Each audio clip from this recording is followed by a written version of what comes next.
আগরতলায় বাংলাদেশ উপ হাইকমিশনারের কার্যালয়ে উগ্র হিন্দুত্ববাদী সংগঠনগুলোর হামলার প্রতিবাদে আজকে সারা বাংলাদেশ বলতে গেলে উত্তাল। বিভিন্ন রাজনৈতিক দলগুলো এই মুহূর্তে মিছিল করছে।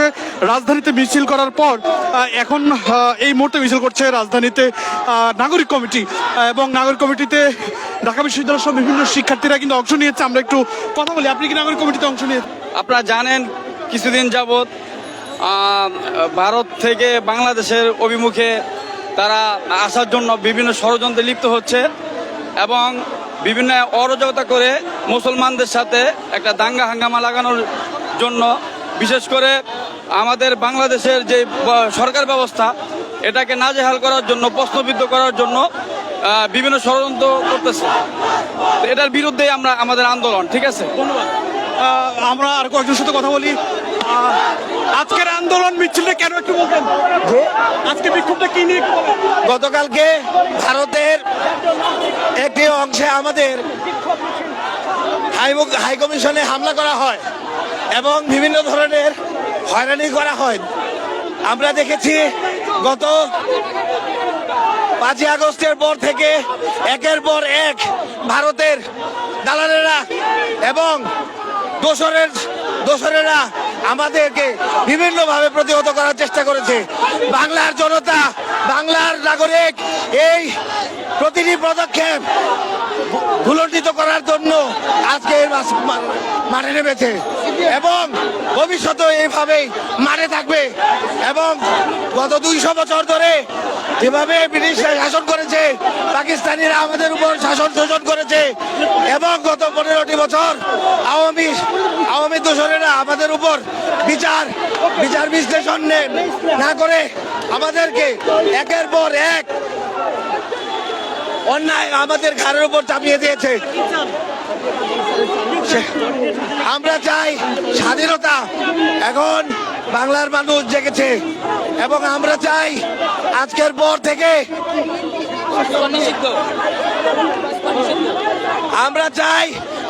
পর থেকে কোনো ধরনের ভারতের দালালেরা এই বাংলার মাটিতে পা রাখতে পারবে না। ইসকন এই বাংলার মাটিতে পা রাখতে পারবে না। যারা আমাদের বাংলার স্বাধীনতাকে লুণ্ঠন করতে চাচ্ছে তাদেরকে প্রতিহত করা হবে। নিশ্চয়ই দেখছেন যে এই মুহূর্তে তারা শাহবাগ থেকে বিক্ষোভ মিছিলটি শুরু করেছিল। সেই বিক্ষোভ মিছিলটি এই মুহূর্তে শহীদ মিনারে যে শেষ হবে। আমরা শহীদ মিনারের কাছাকাছি চলে এসেছি। শিশু, ছোট থেকে বড় সব বয়সী শিক্ষার্থী এবং নাগরিকরাই এই আজকে বিক্ষোভে অংশ নিয়েছে। সেই বিক্ষোভ দেখানোর চেষ্টা করেছি। যারা যুগান্তর লাইভের সঙ্গে যুক্ত রয়েছেন সবাইকে আবারও স্বাগত জানাচ্ছি। এবং বলছিলাম যে শাহবাগ থেকে মূলত এই বিক্ষোভ মিছিল শুরু হয়েছিল। এখন রাজু ভাস্কর্য অতিক্রম করে কেন্দ্রীয় শহীদ মিনারে এই মুহূর্তে অবস্থান করছে এই বিক্ষোভ মিছিলটি।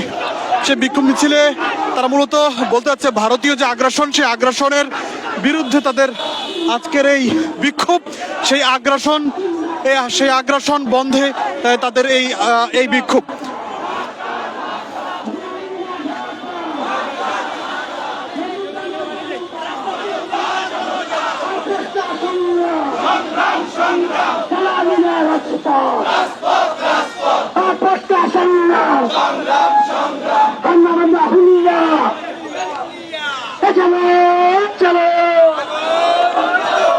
দিল্লি না ঢাকা, দিল্লি না ঢাকা, গোলামি না আজাদে, গোলামি না আজাদে, গোলামি না আজাদে।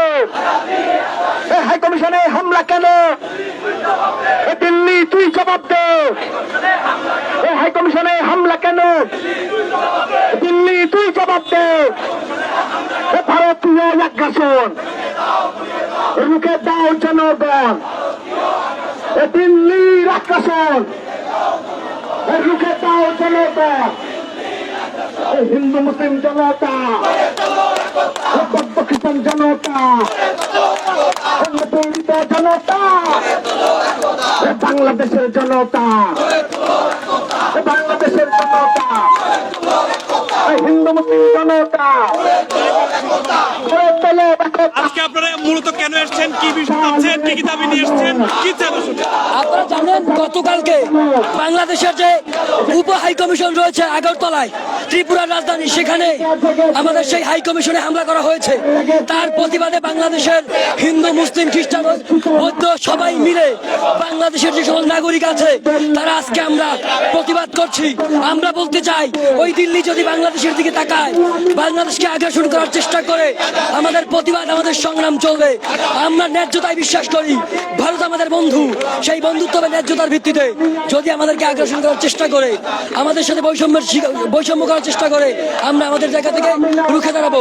এবং সেই দিল্লিকে একটা স্পষ্ট মেসেজ দিতে চাই, স্পষ্ট বার্তা দিতে চাই, হাসিনার সরকার ভারতের দালালি করেছে, কিন্তু বর্তমান ছাত্র জনতার অভ্যুত্থানের পরে যেই সরকার ক্ষমতায় আছে তারা ঢাকার রাজত্বে বিশ্বাস করে, ঢাকার স্বার্থে বিশ্বাস করে। এখানে কোন প্রকারের বৈদেশিক রাষ্ট্রের, দিল্লির কিংবা ওয়াশিংটনের কিংবা ইউরোপের কারো কোনো প্রকার আধিপত্য চলবে না। এজন্যই আমাদের এই লড়াই, আমাদের এই সংগ্রাম। ভারতীয় বাংলাদেশের যে দূতাবাসগুলো রয়েছে, সেই দূতাবাসগুলো যে হামলা হয়েছে, এখানে আপনি কি মনে করেন যে রাষ্ট্রীয়ভাবে ইন্ধন রয়েছে কিনা ভারতের? যেহেতু ভারত একটা বড় রাষ্ট্র এবং ভারতের ইতিহাসে প্রথমবার সেই দেশে কোন দূতাবাসে এইভাবে হামলা করা হয়েছে, ভারতের ইতিহাসে প্রথমবার। সুতরাং সুস্পষ্ট ভারতের মদত রয়েছে এবং ভারতীয় মিডিয়াগুলো আপনারা যদি দেখেন, তাদের মিডিয়াগুলোর যে বক্তব্য সুস্পষ্ট, তারা বাংলাদেশের সাথে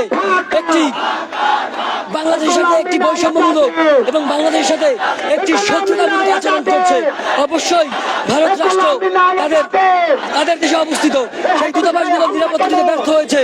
আমরা বলতে চাই, যদি ভারত বাংলাদেশের দূতাবাস সহ বিশ্বের সমস্ত দূতাবাসগুলো নিরাপত্তা দিতে ব্যর্থ হয়, প্রয়োজনে আমরা ঢাকা থেকে ঘোষণা দিয়ে দিল্লির সাথে আমাদের সমস্ত কূটনৈতিক সম্পর্ক ছিন্ন করবো, যদি না তারা আমার দেশের যে কূটনীতিক আছে সে দেশে তাদের নিরাপত্তা দিতে পারে। বাংলাদেশে এখনো পর্যন্ত আপনারা ধৈর্য পরীক্ষা দিয়েছেন কিনা, প্রশ্ন এক। দ্বিতীয় প্রশ্ন হচ্ছে, হাই কমিশনার রয়েছে, সেই হাই কমিশনগুলো বাংলাদেশের মানুষ আপনারা জানেন এই সরকার ক্ষমতায় আসার পর থেকে দিল্লি বাংলাদেশের বিরুদ্ধে একটি অলিখিত যুদ্ধ ঘোষণা করেছে। সে দেশের মিডিয়া, সরকার, বিরোধী দল, সরকার দল সবাই মিলে। তো সেই জায়গায় এবং চিন্ময় দাসকে গ্রেপ্তার করার প্রতিবাদে তারা যেভাবে উস্কানি দিয়েছে, একজন আইনজীবী সাইফুল ইসলাম আলিফ ভাইকে হত্যা করেছে, তারপরেও বাংলাদেশের মানুষ কোন প্রকার সাম্প্রদায়িক সংঘাতে জড়ায়নি। বাংলাদেশের হিন্দু, মুসলিম, খ্রিস্টান, বৌদ্ধ, আদিবাসী, পাহাড়ি, বাঙালি যারা আছেন সবাইকে ধন্যবাদ জানাচ্ছি এই কারণে যে আপনারা প্রমাণ দিয়েছেন আমরা বাংলাদেশী। এটাই আমাদের সবথেকে বড় পরিচয়, ধর্মীয় পরিচয় উপরে উঠে। এবং আমরা বলতে চাই, অদূর ভবিষ্যতে ভারতের কোনো ট্রাপে, আওয়ামী লীগের ট্রাপে বাংলাদেশ পা দিবে না। দর্শক যারা এই মুহূর্তে যুগান্তর লাইভে যুক্ত হয়েছেন, আপনারা দেখছেন যে নাগরিক কমিটি এই মুহূর্তে আমরা শাহবাগে প্রোগ্রাম শেষে একটি বিক্ষোভ মিছিল নিয়ে আজকে আমাদের ঐতিহাসিক শহীদ মিনারে উপস্থিত হয়েছে, যেখান থেকে আমরা 3 আগস্ট একটি দাবি জানিয়েছিলাম। বাংলাদেশে যার নতুন একটি মোড় ঘুরিয়েছিল এবং হাসিনা পালাতে বাধ্য হয়েছিল, এই শহীদ মিনার থেকে আমরা ঘোষণা করেছিলাম ফ্যাসিবাদী ব্যবস্থার বিলোপ এবং নতুন রাজনৈতিক বন্দোবস্ত। আমরা এখনো দেখছি সচিবালয়ে, ক্যান্টনমেন্টে, বাংলাদেশের আনাচে কানাচে ফ্যাসিবাদের দোষরা এখনো ঘুরে বেড়াচ্ছে। আমরা তাদেরকে স্পষ্ট করে বলতে চাই, বাংলাদেশের ছাত্র, তরুণ, যুব সমাজ এখনো মাঠে আছে। যদি ফ্যাসিবাদী কোন দোষর বাংলাদেশের মানুষের উপরে নতুন করে কোনো কিছু করার চেষ্টা করে, সেটা দিল্লি হোক, ওয়াশিংটন হোক আর মস্কো হোক, বাংলাদেশের মানুষ জবাবে দিতে প্রস্তুত। আমরা দক্ষিণ এশিয়ার মালদ্বীপ, ভারত, শ্রীলঙ্কা এবং প্রতিবেশী যে রাষ্ট্রগুলো রয়েছে সেই জনগণের প্রতি আহ্বান জানাচ্ছি, আমরা ঢাকাতে আছি, আপনারা নিজ নিজ জায়গায় ঐক্যবদ্ধ হন।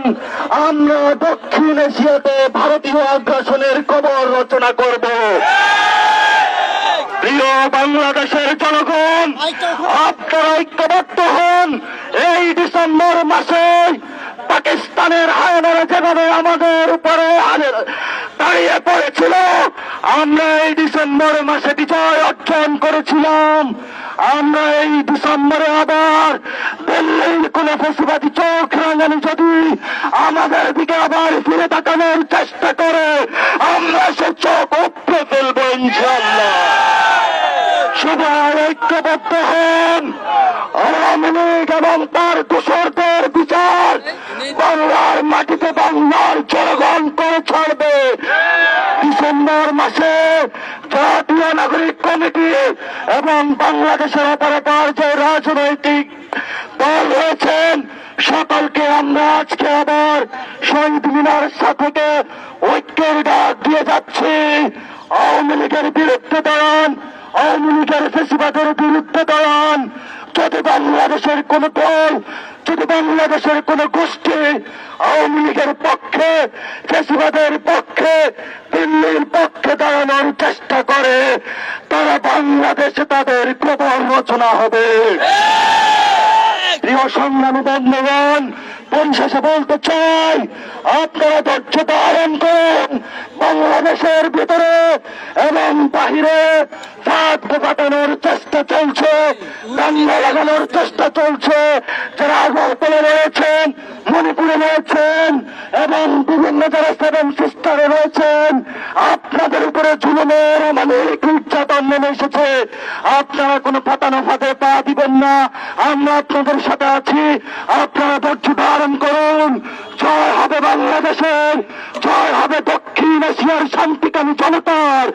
ইনকিলাব জিন্দাবাদ।